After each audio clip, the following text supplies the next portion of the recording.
America మళ్ళీ కొత్త పంచాయతీ మొదలుపెట్టింది. 5% రెమిటెన్స్ ట్యాక్స్ అంట హోమ్ కంట్రీకి మనీ పంపిస్తే.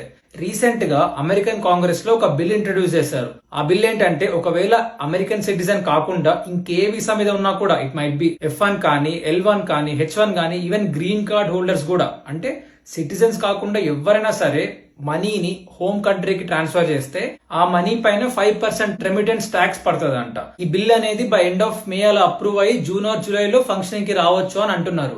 ఆల్రెడీ అక్కడ జాబులు చేసి ట్యాక్సులు కట్టిన తర్వాత మిగిలేదే అంత. ఇప్పుడు ఆ మిగిలిన డబ్బులు ఎంతో అంత ఇండియాకి పంపిస్తే దానిపైన కూడా ఇప్పుడు మళ్ళీ రెమిటెన్స్ ట్యాక్స్ అంట 5%. అసలు ఏంది ఇది? కొంచెమన్నా న్యాయం ఉందా దానిలో? ఒక చిన్న అనాలిసిస్ చెప్తా.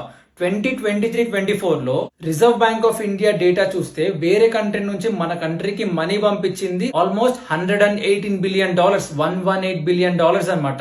అందులో 28% యుఎస్ నుండే పంపించారు. అంటే యుఎస్ లో కూడా సిటిజన్స్ పంపించే దాన్ని కన్సిడర్ చేయదన్నమాట రిజర్వ్ బ్యాంక్ ఆఫ్ ఇండియా. కేవలం ఎవరైతే సరే నాన్ సిటిజన్స్ ఉంటారో వాళ్ళు ఇండియాకి పంపించింది 2023-24 లో $32 బిలియన్. అంటే ఇమాజిన్, ఒకవేళ ఇప్పుడు ఆ మనీ పైన 5% ట్యాక్స్ పడితే నియర్లీ $1.6 బిలియన్ జస్ట్ ట్యాక్స్ లో పోతుంది. ఆల్రెడీ అక్కడ కష్టపడి జాబ్ చేసి ట్యాక్స్లు అన్ని కట్టి మిగిలేదే అంతంత. అందులో మళ్ళీ కాస్ట్ ఆఫ్ లివింగ్ అని చెప్పి, ఈఎంఐలు అని చెప్పి ఇంకా పోతుంది. ఎంతో అంత మిగిలింది ఇక్కడ ఇండియాలో మ్యూచువల్ ఫండ్స్ లను, రియల్ ఎస్టేట్ లను పెడదామంటే దానిపైన మళ్ళీ ఇప్పుడు 5% ట్యాక్స్ అంట. ఏంది అసలు ఇది?